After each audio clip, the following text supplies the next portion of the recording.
This podcast is a member of the Place to Be Nation family. Visit us at placetobenation.com, the only place to be in your pop culture world.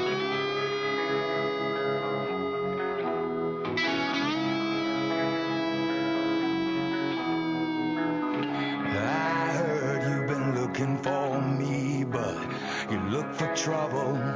You're gonna see that your words are dangerous. Your talk is cheap. So now I'm standing here.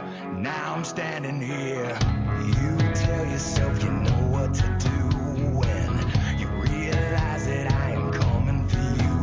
Then you'll change your mind and run like a child when you see me standing here. Now I'm standing here. Don't question my heart.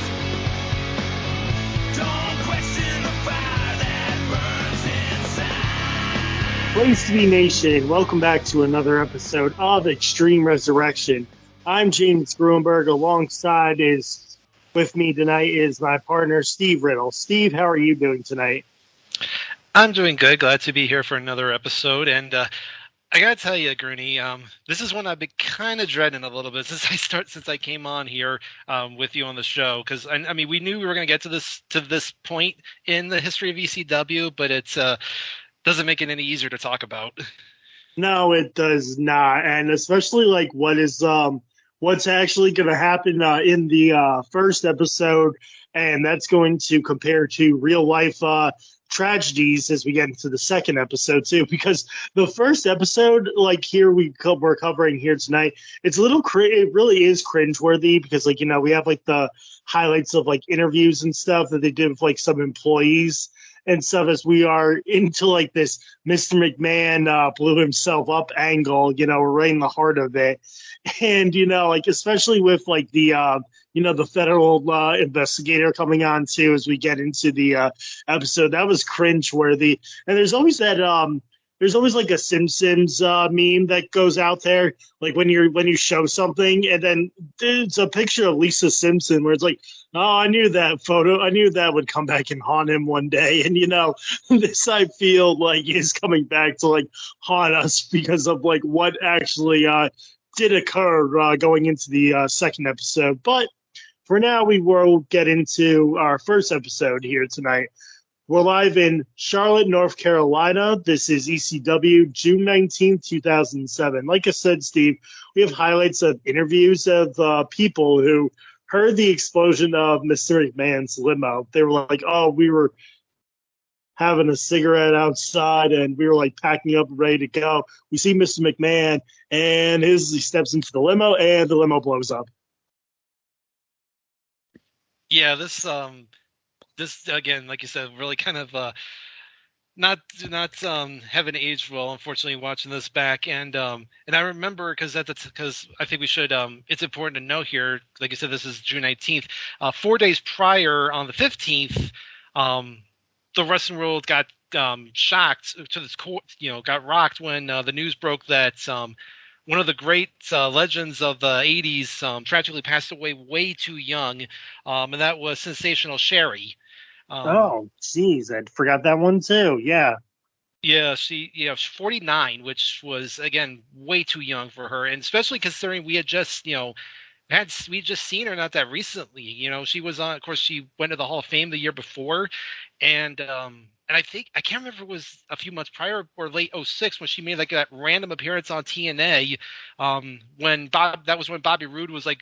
Trying to pick a manager, and they brought back like all like the old legends. Like they brought her in. I think Bobby made a brief appearance. Colonel Rob Parker. So we just recently seen her, and now for her to pass away this suddenly it and I remember there was a lot of consternation on the internet after the news broke that she had passed, that they wanted them to cut this angle because they thought it was starting to be in bad taste, but we know how Vince is. He's stubborn, and he's gonna try to let it play out. But as like you said, we'll talk about by the next episode, something happens where he basically has no other option but to cut it short. Yeah. So 2007 has not been kind to the pro wrestling world, and deaths You know, you go back to Bam Bam Bigelow and Mike Awesome, and I think it was Arnold Skolin too. And now we got Sensational Sherry, and we're going to get another one as we transition to these episodes. And another thing, Steve, as well, that we have is that we're sandwiched again. You know, we have a show, pay-per-view, and then a show as we're on our way to Vengeance 2007, Night of Champions, and then that'll become a staple in itself, WWE Night of Champions, a pay-per-view as well. But the concept was just a title for Vengeance where all titles are on the line. And if you recall in our last episode, Steve, Bobby Lashley got drafted to Raw, which means Mr. McMahon let Lashley vacate the ECW title and keep it on ECW. And tonight we are going to have two ECW number one contenders matches, and those two who win will move on to Vengeance, and we will crown a new ECW champion. Mm-hmm. Yeah, and again, coming off the previous episode, I think it was pretty clear who the four guys were that were going to be the kind of the guys to run, kind of be at the top of the card, going for that belt. Yeah, so we kick it off with Chris Benoit versus Elijah Burke in our first number one contenders matches. I feel like I would have done it backwards, but then again, we would have seen Elijah Burke versus Punk way too many times. But like, I just feel like Marcus Corvan versus Chris Benoit would have been good, but Elijah Burke has a very good showing here as well. So let's review the match. Both men take each other down. Chops to Burke. Burke gets the ropes when Benoit tries to apply to a crossface. Burke is laying in shots to Benoit. A big kick to Benoit's ribs. Burke knocks Benoit to the outside. Burke misses Benoit. A German suplexes by Benoit. Burke gets the knees up on a diving headbutt, and this one looked very, very bad as well too. Like with like Benoit's head and everything, and like all the just like him like feeling his head and everything too. So this was like another scary moment by Benoit. Burke counters the sharpshooter. Benoit counters the Elijah Express, and Burke then taps to the sharpshooter. For this one, Steve, I went 2 stars on it. It was fine. It was good. I just don't think that like Burke got a lot of offense in, but they made him look strong versus Chris Benoit here. 2 stars for me. Yeah, I went 2 1/4. It was, good for what it was. Obviously, they brought Benoit in to kind of be the steady veteran presence on ECW and kind of help these young guys along, which was a good spot for him. I mean, he pretty much had maxed out everything he could do on both Raw and SmackDown. So, bring him on here kind of as the mentor to these young guys. And, Burke did look pretty good, getting some decent little offense. And I agree with you that him getting the knees up on the headbutt, I cringed watching that. It reminded me of when Benoit fought Orton at SummerSlam 04, and Orton got his feet up to block the headbutt. Obviously not the same, a little bit different, but still, yeah, just really cringe. And then kind of interesting, Benoit won with the sharpshooter and not the crossface, but it made sense. Burke had gone for the Elijah Express, missed it, and obviously hurt his knee, so Benoit capitalized. So, but decent stuff here, and yeah, interesting decision to have Benoit win, but again, like I said, being the veteran on the brand, I think is a good little spot for him. Yep. So now we have Stephanie McMahon. They're showing highlights of Raw. Stephanie comes out and she says thank you to the fans, says there will be a celebration of life next week on Raw, and that'll get canceled because of real life tragedies, And then she vows that there will be vengeance here as well for the McMahon family. Again, cringeworthy. Yeah, this was not good. She definitely came off way too cringy here, trying to pay tribute to her to her dad, and it didn't. Yeah. It doesn't go well. And then I think when they were doing the interviews too, out of all the dolls they put on the crime scene next to the fence, they put a Eugene doll. I believe it was a Eugene plush with the white jacket. And I was like, really? That is so bad. Yeah, that wasn't good. Oh, God. Yeah.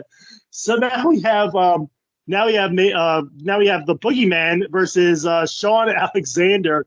And Steve, I don't think he became of anything, but did Sean Alexander work in Impact, or am I thinking of? I think like I'm thinking of like somebody else. Like I feel like I see Sean Alexander in Impact or somewhere too.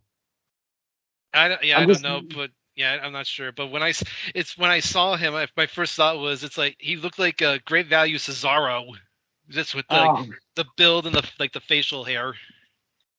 Yep, yeah. So basically, Boogeyman just gives him a power slam and pins him, and then he feeds him worms. So I gave it a dud. It can be a -1 as well, but it's definitely a dud.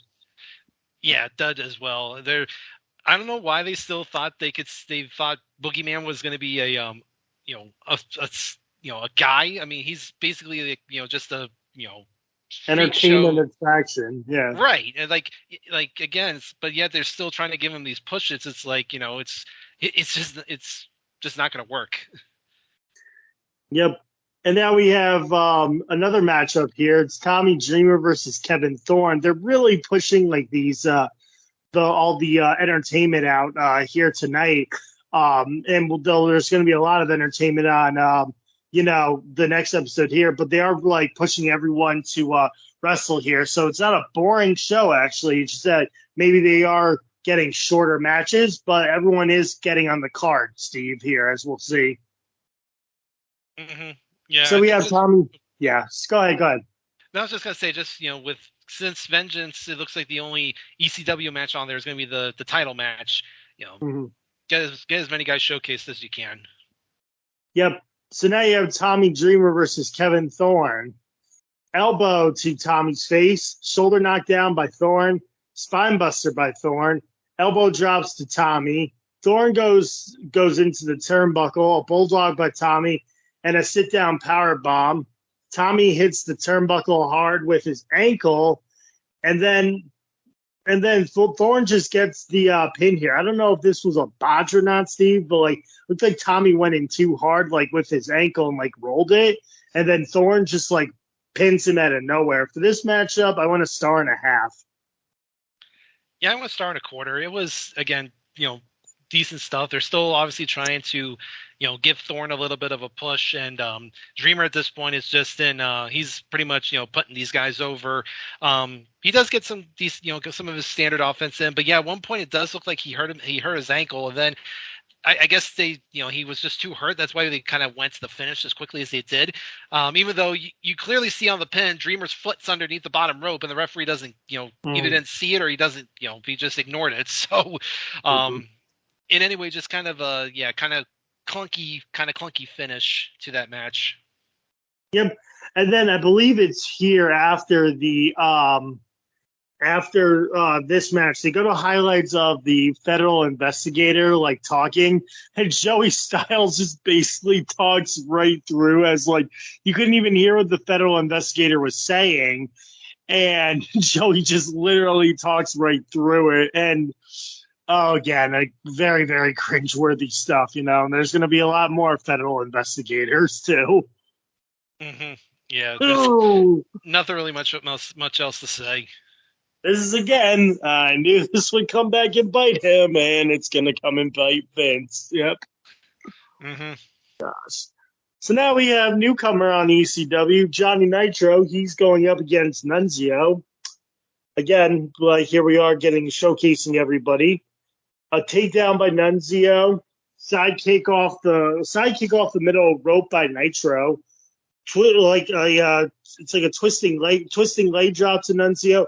Hurricanrana by Nunzio, a drop kick off the top turnbuckle to Nitro, a neck breaker by Nitro, and then I don't know if this was the Starship of Pain or whatever it's called, but Nitro hits a finisher for the win.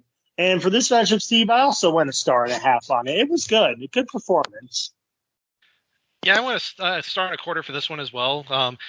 they, obviously, I think moving Nitro to ECW was a good move. He was he was really getting lost in the shuffle on Raw, so move him here where he can get a little bit more of a good screen time. And Nunzio obviously is again kind of like Dreamer, putting these young guys over.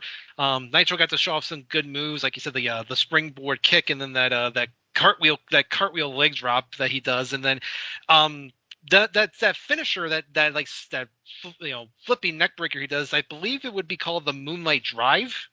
Oh, okay. Because the Starship Pain is the like the springboard corkscrew moonsault he would do later in his career.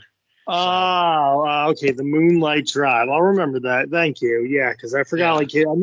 I knew his finishing maneuver was like a starship or something. And I was like, I don't think that was it. But I knew it had like to do with a twist. Yeah. And to this, yeah. Go ahead.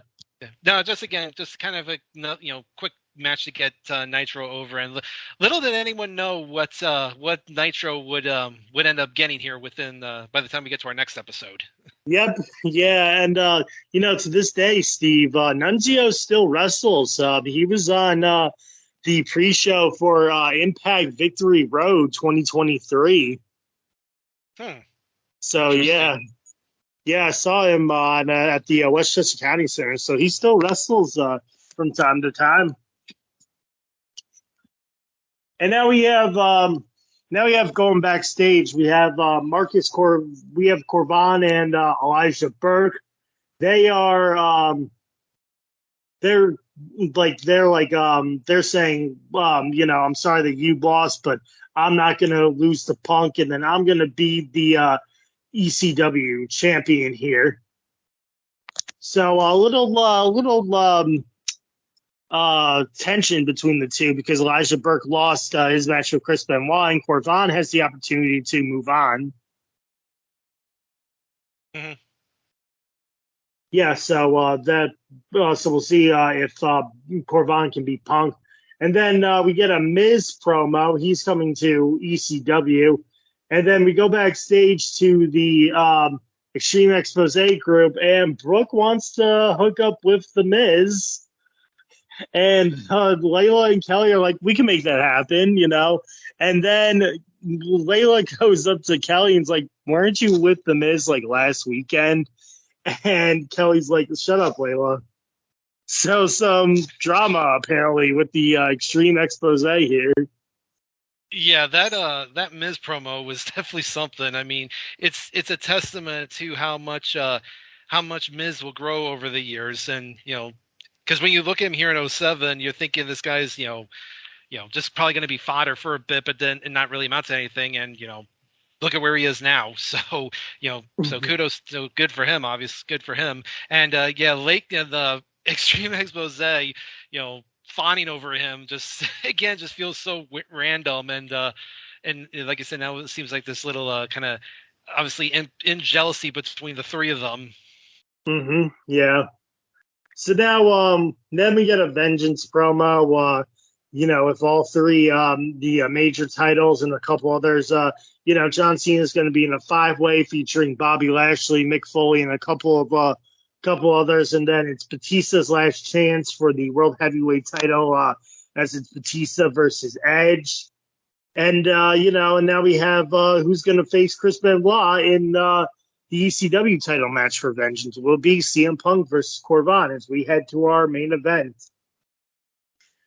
Punches by Punk, a huge clothesline by Corvan, flying crossbody to Corvan, shoulder breaker to Punk. Corvan slams Punk into the ring post. Another huge clothesline to Punk. Fall away toss by Corvan, drop kick to Corvan, running knee and bulldog by Punk. Corvan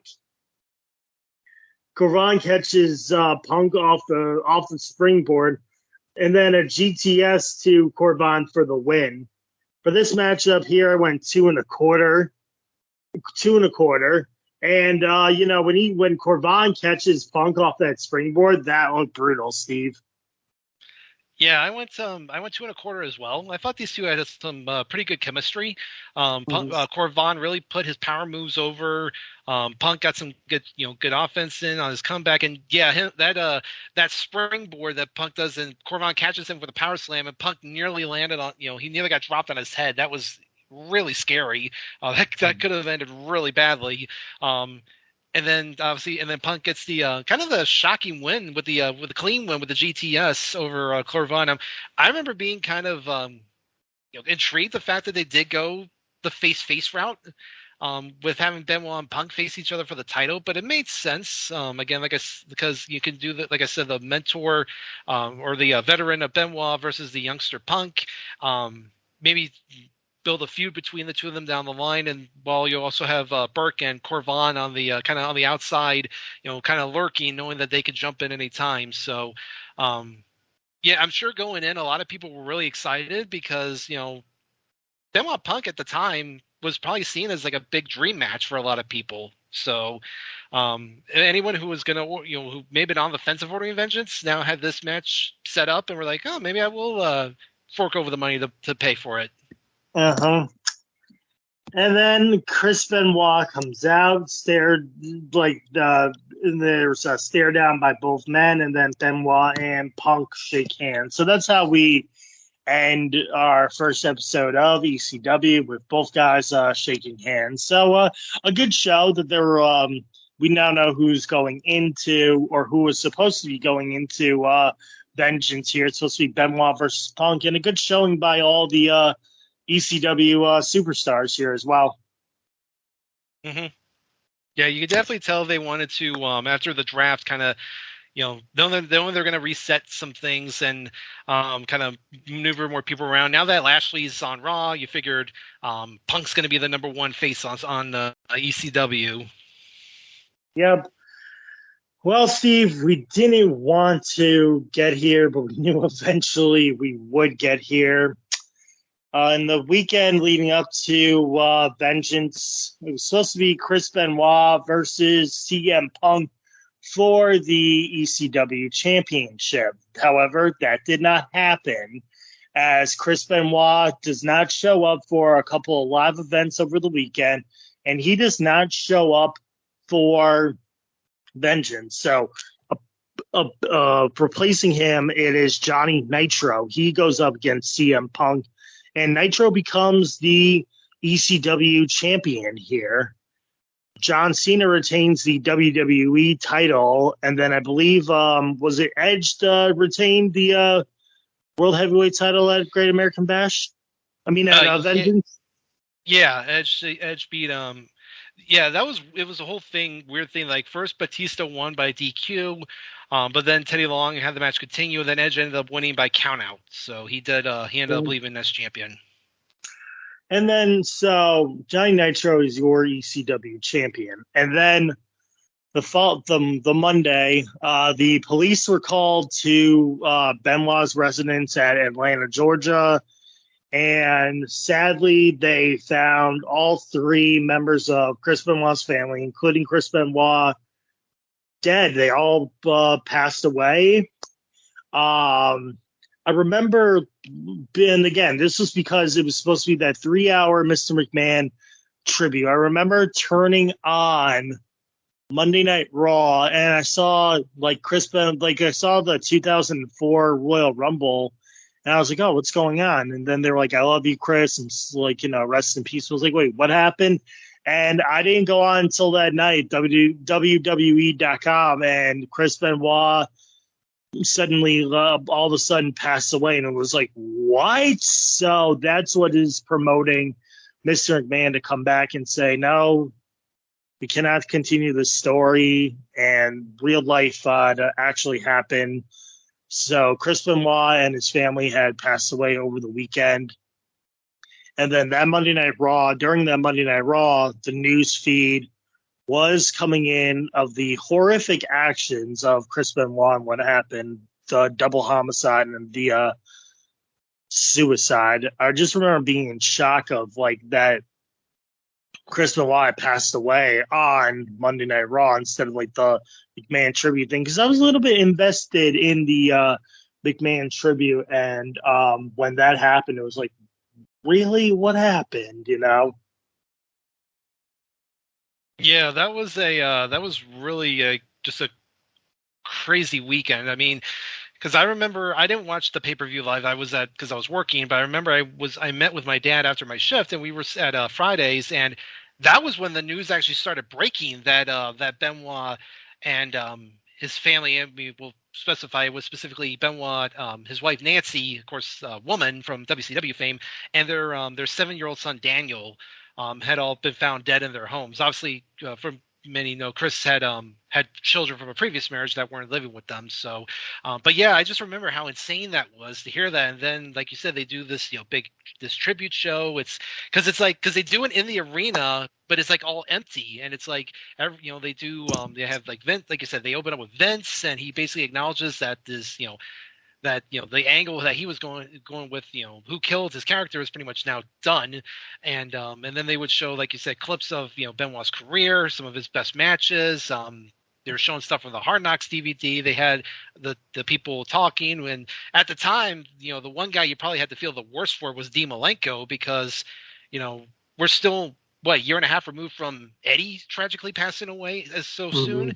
And now Benoit's gone, and Malenko's now lost his two closest friends. So obviously he felt really bad for him. And then, like you said, then the news the next, like that night and then the next day, started breaking about how this was all basically perpetrated by Benoit. And it just, it shook you as a wrestling fan, because, here was a guy that was just so beloved by everybody.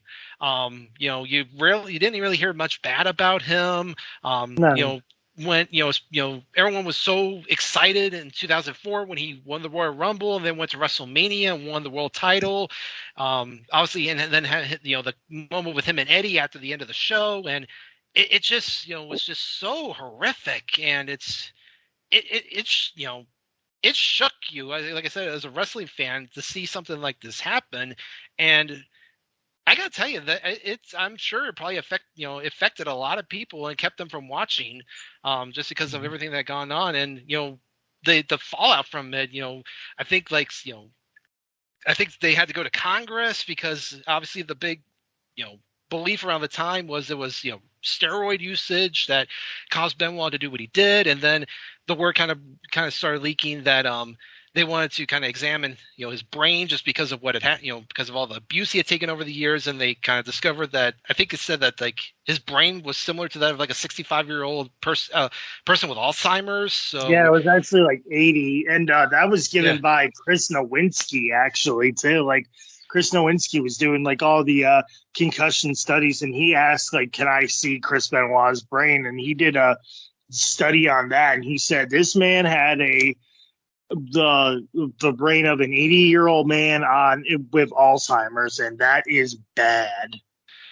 Yeah, and and I mean, they had implemented the wellness policy in 2005, but after Eddie, but they kind of laxed on it a little bit into 2006, and especially into 2007. I mean, you look at the guys who are clearly, still bulking up pretty badly, and after this, they pretty much had no other choice but to really go strict on it. No, because the government was cracking down on them. Like, it was like, nope, that's it. And I think Chris Benoit's doctor got like pinched or in something too, almost like a Zahorian thing too. Yeah, and then of course, we'll obviously get to it later in the year, that big story with the whole Signature Pharmacy thing. So that's another big thing. But I mean, that pretty much, because after this, I mean, Benoit is pretty much then erased from history. I mean, they obviously still have, his stuff is still, shown on like, stuff like the TV shows, but I mean, they pretty much, completely erase him from the history books. And in fact, and I wanted to see this, but just to check, and the tribute show they did is not on Peacock. It's not. Yeah, if you go to the Raw section in 2007 and go to that date, it's June 25th. The description of it is like relive some of the best championship matches from the year. So they just show like a bunch of matches from 2007. So and actually, on the episode we watched for the next ECW, Vince does the opening where he talks about the ongoing investigation with Benoit, and he says that aside from what he's about to say, he's not going to be mentioned for the rest of the show. That even got cut out of Peacock. They go right into the first match. Yeah, I think they were just like, we can't even do that. Like, they just want no mention of it. I don't even think anybody had a Chris Benoit sign, and no one had a Benoit sign. I was like, you think they just blurred those out or anything? Or do you think people were just like, no, we can't even have signs that say Chris Benoit, I would not be surprised if anyone tried to sneak those in, they got confiscated. Yeah, I did not see anything. I was like, oh, I wonder, But also, yeah, like not only Malenko, but Chavo and Mysterio too.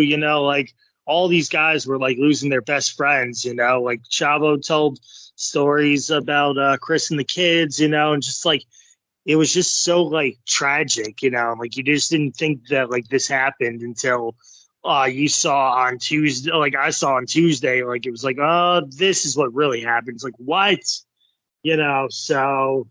Yeah. Yeah, and I do. So very tragic weekend.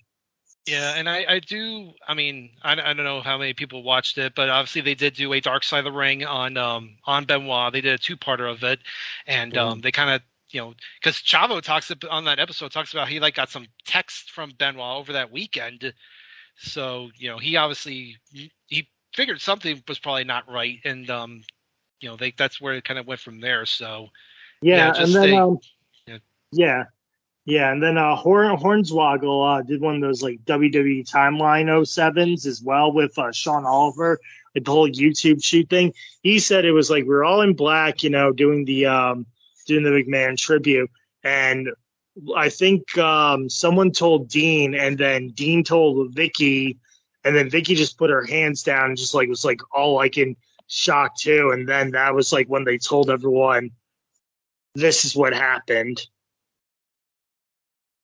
Mm-hmm. So, yeah, that Dark Side was cringeworthy too. Like, it was like, oh boy, now we have to like relive it, and like hearing like Benoit's first child son David talk about like looking up to his dad and everything. That must have been hard.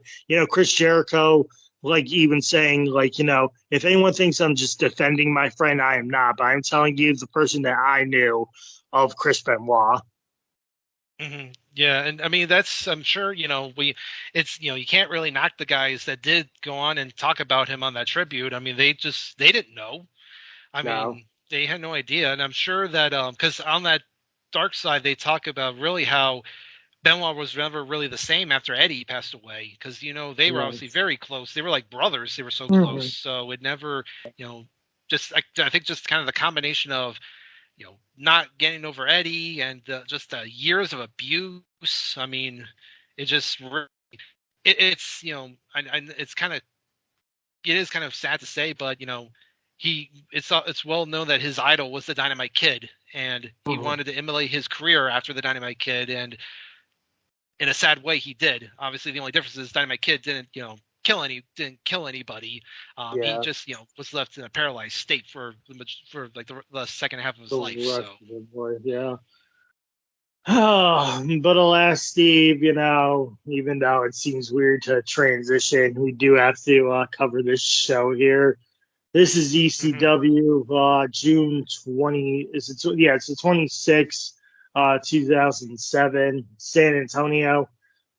We kick off with John Cena versus Johnny Nitro. So we're having a champion versus champion match here.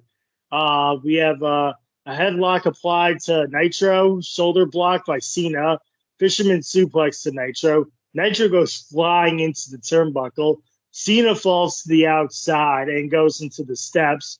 Nitro goes to work on Cena. Back suplex to Cena. Huge clothesline by Nitro. Bulldog to Nitro. Cena goes flying to the outside again. Cena counters a superplex, but gets drop kicked to the outside. Cena gives Nitro a five-knuckle shuffle.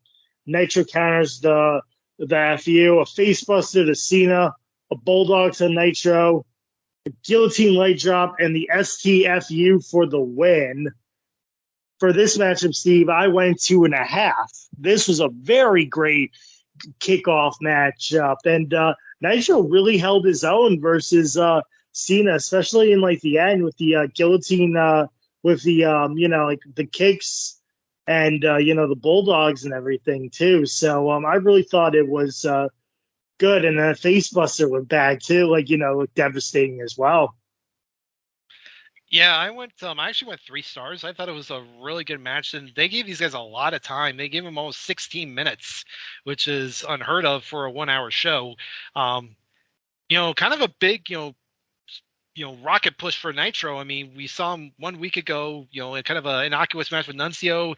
He then gets inserted into the title match at Vengeance, which he wins, and now he's going in here against, the guy, against the man, against Cena, which, I mean, if you were watching, if you were just tuning in to ECW, you had to be, kind of thrown for a loop seeing John Cena on your screen. So kind of interesting. They brought him out here.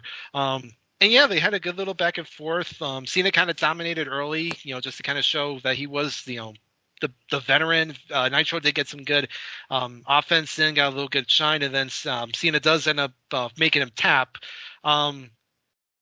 Interesting decision. I mean, I don't know. I mean, considering you're putting all these eggs in the basket for Nitro to have him win the title on Vengeance, and then just to have him lose clean here to Cena, kind of an interesting decision. I also have questioned why they went with Nitro and not somebody else. Too. Like why? Like, I personally actually would have gone with Corvan. I think he would have been the perfect guy to be in the spot. Or at the very least, maybe just go with Burke because he had already had the issues with Punk. Yeah, so them to just kind of throw Nitro in there, just basically they basically threw him in the deep end of the pool and basically said, now swim. So we'll kind of see over these next couple of months how he does, but a pretty good match. I think they're trying to get after the heavy emotion of the night before. I think they're just trying to get everyone's spirits uplifted again and having them get a pretty good match here to start. I think was a good start. Yeah, it was. I agree with you, Steve. Were they hesitant to give Corvan the push? Were they hesitant to give Burke the push? Why not just make Punk the champion then? But they really wanted a heel, and I guess since Nitro was a former Intercontinental and Tag Team title, he's got like some belts under his wing. So I guess they were just like, I think this can be an okay spot for Nitro. Let's give him the ECW champion, but I feel like Corvan would have done fine. Like his big, he's big, masculine size, and Corvan's not even on TV tonight. So I don't know. Like, did he just have they just didn't need him? But I think they could have gone with Corvan or Burke or even like Punk, but Nitro is just like a wild card, like you said. Mm-hmm. Yeah. So now, speaking of excitement and rowdiness, as we would say, you come off with Cena and Nitro, now all of a sudden, Roddy Piper. I mean, I guess he must have been there for the Mr. McMahon thing, and was like, yeah, I'll stay for like one more episode. He comes out to the ring, and he's like, oh, so this is ECW. This is hardcore, like me and the Junkyard Dog in dog collar matches, and saying that I've never been to ECW. And then out comes Matt Striker. Striker says it's an honor to meet and share the ring with, stand in the ring with Piper. Striker says it's his birthday. And then Piper starts calling him Mark. And then he's like, no, it's Matt. And then so Piper sings happy birthday and he goes, what's your name? And he goes, it's Matt. And then Piper throws puts the cake in Striker's face. And then the boogeyman comes out. Piper throws Striker in the ring, a power slam, and worms to Striker. So again, Striker is becoming a laughingstock in ECW, I'm sorry to say. Yeah, talk about random appearances. Piper showing up, just I don't think anybody could have comprehended that. But I can imagine if Piper had been in ECW, he could have been a really good heel just because of the heat he would draw, just because of how good of a talker he is. And it's funny, he kept calling Stryker a mark because Stryker, he was probably marking out inside getting this moment with Piper. He even does like a little Piper impersonation. So, and then he mentions that it's his birthday and he wants Piper to sing to him, and Piper Piper does so, and then like I said, he shoves the cake in his face. Great little which. Had it ended there, I think it would have been fine, but then we had to get the boogeyman out there, and the combination of that cake and the worms couldn't have been too good in the mouth of Stryker. So, No. so it looks like so we'll see what if this leads to something here between Stryker and Boogeyman. Yeah, hopefully Stryker finally gets on top and wrestles and wins, instead of becoming just like this little like laugh joke. Like it's a joke kind of, It's like do something with him, Mm-hmm. And now we're right at our main event, Steve. I mean, like you said, that Cena matchup, and then this segment. I guess you didn't really need a whole lot of the ECW crew. You just want to get the spirits up, like you said, and just have a good match with Cena, some funny haha. Now we get to everyone wants to see CM Punk, and this is what we're gonna get. It is a 2 out of 3 falls match. And for this one, it's the number one contendership is on the line, as it's Elijah Burke versus CM Punk. Should it have been CM Punk versus Marcus Corvan? I do not know, Steve. Or even do like a triple threat. Yeah, just don't even have the 2 out of 3 falls to do like a triple threat. That could have worked as well. I don't know why Corvan is off here, but it's strange because they're really trying to push for him. But again, it's CM Punk versus Elijah Burke. Before we get there, Nitro says he was brave to fight Cena tonight. It says it doesn't matter who wins, he will beat them. He will beat them. So he's saying he'll beat either Punk or Burke. He said he had a cold, but I don't think he really did. Which is so funny. It's like, I had a cold, so I fought bravely. Yeah, I had a cold, yet I could wrestle I wrestled almost 16 minutes. Alrighty, so let's get into this one here. Shoulder tackle to Burke. Burke hip tosses by Punk. Huge kick to Burke's back. Punk goes head first into the turnbuckle. Punk counters the Elijah Express with a lariat.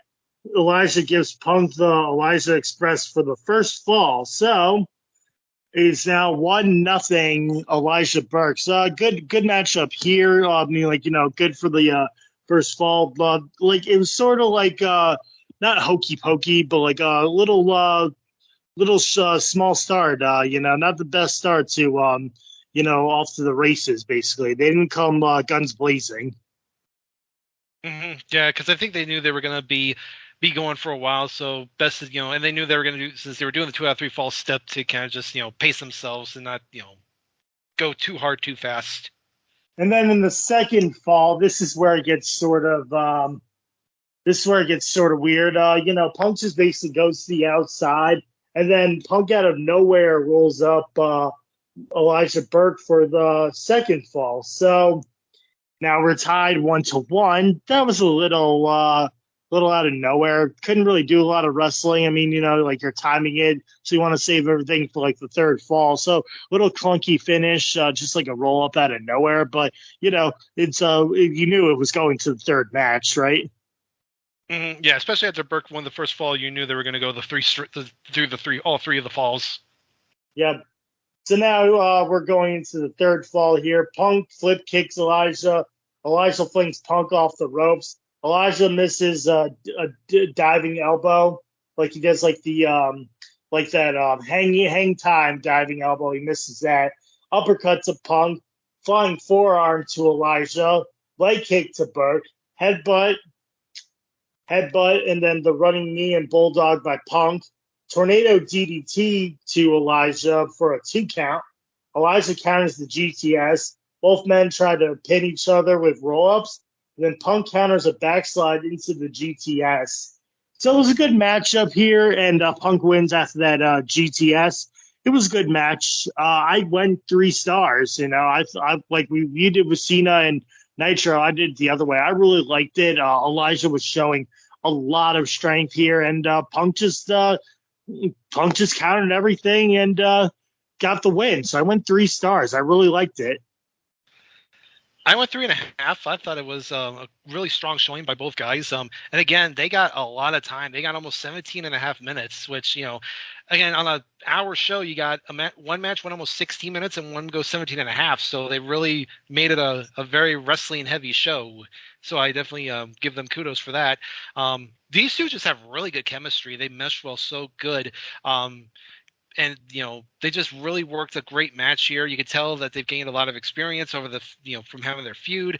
Good to have Burke get the advantage with the, getting the first fall. I love that Elijah expressed, because Punk was in the Tree of Woe, so it made it look even more effective. And then, like you said, then Punk just kind of gets that quick surprise second fall, kind of out of nowhere, just to kind of catch Burke off guard. And then they go, really good, strong final 10 minutes, and Punk gets the clean win, which you kind of figured, again, with Nitro now as the champion. And like I said, Punk is clearly being positioned as the top face on ECW. You figured he was going to get the win. So, I mean, the match they had at Vengeance was I mean, it wasn't great. Obviously, considering it was last minute, you can give them a pass for that. Now as we see them kind of build this feud, we'll see if they can get some their chemistry built up together, because you figure this is going to be at the next pay-per-view, the Great American Bash. Yeah, I was wondering if they'll probably use ECW talent for the SmackDown only pay-per-view, since SmackDown and ECW have been going back and forth, like, you go to SmackDown and ECW on the same show. So then Nitro comes out and he stares down Punk, so we'll see where that feud goes. So one more thing, while we're on the subject, I remember them saying that Benoit was going to be the ECW champion had they had that match, that they were going to give the title to Benoit as well. Yeah, it made sense. I mean, like I said, he had, Benoit had earned an opportunity to kind of have a run as the top guy on ECW, as the veteran presence, and you figured he and Punk were gonna feud throughout the summer, maybe culminate at SummerSlam with Benoit punting Punk over. I don't know if they would have had Benoit turn heel. Maybe they just do the face, veteran rookie kind of respect thing. But like I said, it could have led to some really good matches between the two.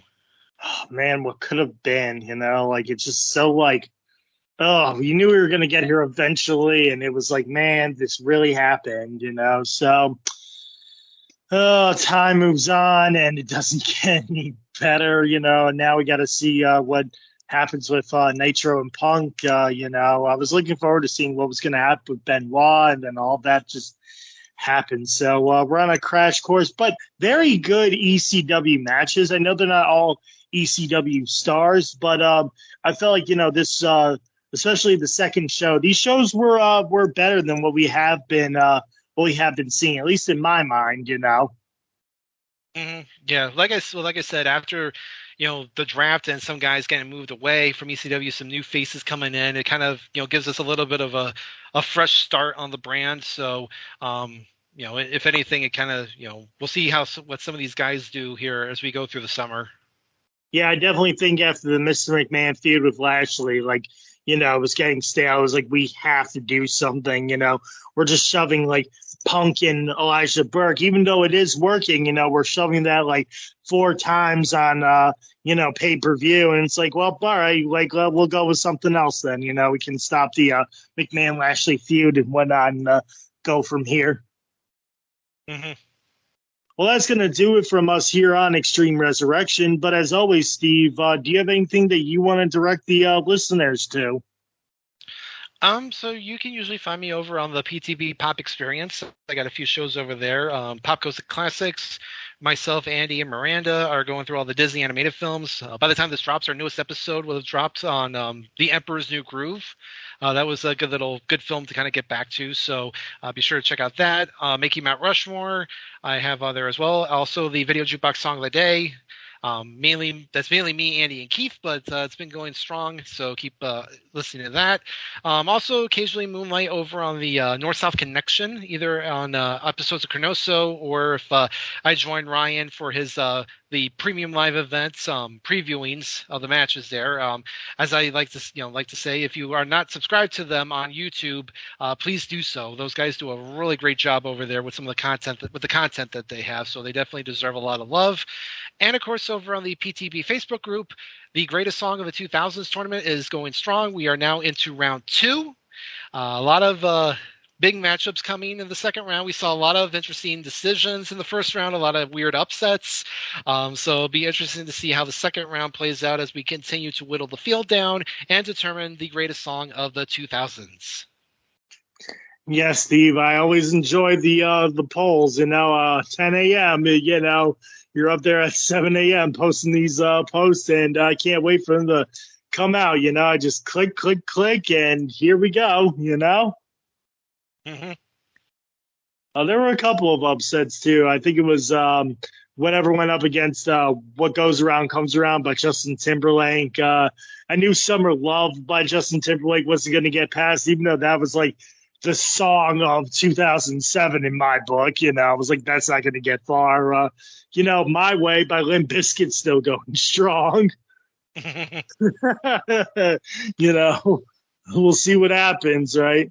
As for myself, you can find me besides this show on the Place to Be Nation. You can find me also hosting Nation Invasion. I recently just had Jennifer Smith on the show, and we covered Raw from July 9th and SmackDown July 12th, 2001, where ECW joins the WCW guys and form the alliance on the Nation Invasion.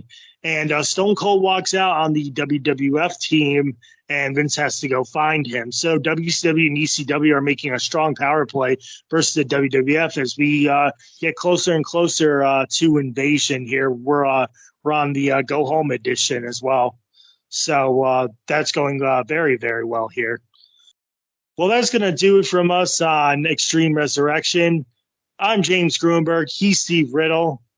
Stay extreme, and we will see you next time.